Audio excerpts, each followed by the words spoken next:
Good evening and welcome to Arizona Horizon. I'm Ted Simons. We begin tonight with an update from the state capitol as the legislature could be headed for a mid-session break due to the lack of legislation in general and budget bills in particular. Joining us tonight, Senator Priya Sundareshan. Fellow Democrat House Minority Whip Nancy Gutierrez is also with us. Thank you both for being here. There's a lot of stuff I'm trying to get to here, so let's get started. Okay. Representative, we'll start with you. Okay. Pronoun Bills. What's going? I mean, it seems like we see a lot of this going on at the Capitol. Is it still going on? Unfortunately, it is still going on. It seems that the Republican Party is obsessed with pronouns and showers and genitalia and governing it. It was a disappointment to have our last bill of appropriations this session be this pronoun bill. Although I was very honored to be with my colleagues, every single Democrat on the committee had really moving testimony to speak to how hurtful this bill really is. This is SB 1166? Correct, yes. What does the bill call for? It calls for public school teachers to notify parents if their student asks to be called a nickname that isn't, I don't know.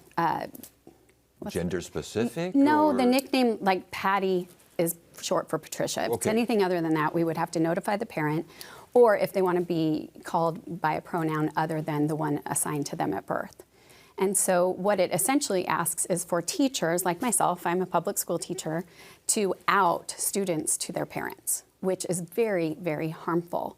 And what my students tell me is they sometimes don't feel comfortable sharing that with their parents because of the views that their parents hold, and for fear that they might be kicked out of their home. Sponsor of the bill, though, says that parents have the right to know if there's some sort of gender issue going on there. Is he wrong? He is wrong. Yes, I believe he is wrong, because what my job as a public school teacher is to have my students feel safe in my classroom so that they can learn.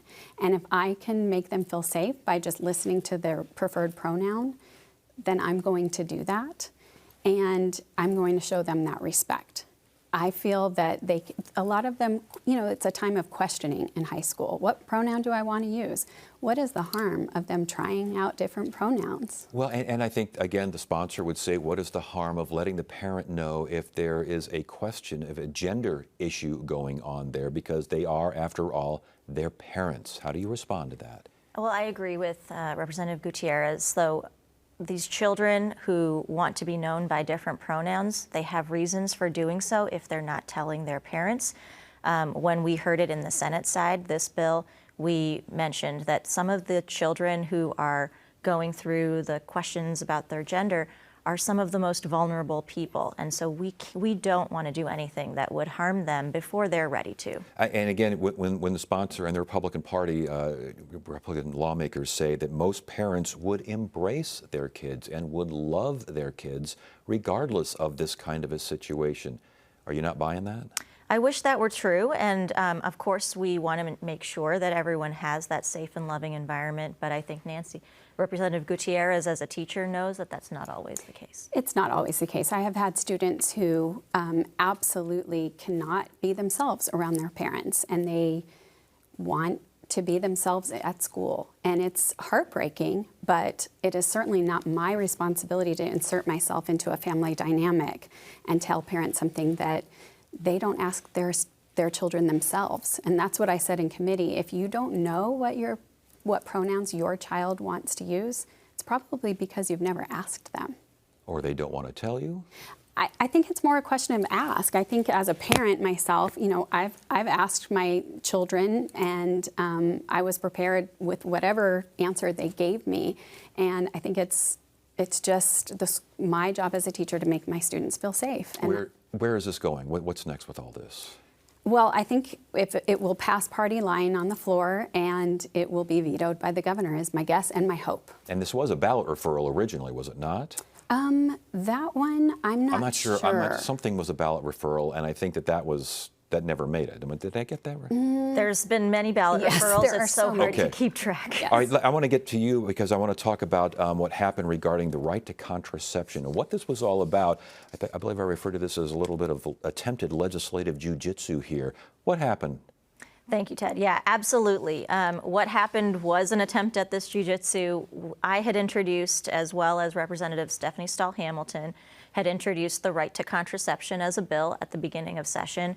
The reason for this is we know that after the Supreme Court overruled Roe v. Wade with its Dobbs decision, overturning almost 5 decades of precedents that preserved the right to abortion federally, that now the rights are at the state level. And what we saw that these rights continue to be under attack, and that extends to the right to contraception. Justice Thomas's dissent in that case highlighted that contraception is one he'd like to revisit. So we had introduced those bills to protect the right to contraception in Arizona state law, never received a hearing, got to the point in session when it was starting to become too late to get committee hearings, and so we wanted to offer the opportunity to Republicans to protect this law in Arizona, protect this right in Arizona state law before it's too late. And to get people on the record to vote yay or nay on something like that. Absolutely. I mean, we want to know, people want to know, voters want to know, are your legislators going to stand up for your rights?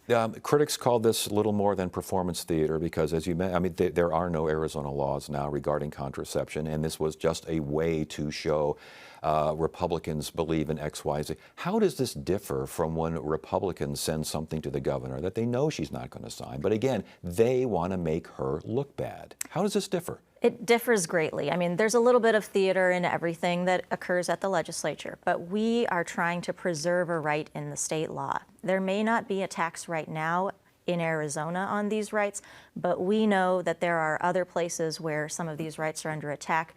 Just yesterday, the U.S. Supreme Court heard a case that they'd had no reason to, that would potentially overturn 2 decades of access to the pills that allow for abortion access. We know, and I hope maybe Representative Gutierrez can talk a little bit about what's happening in Alabama.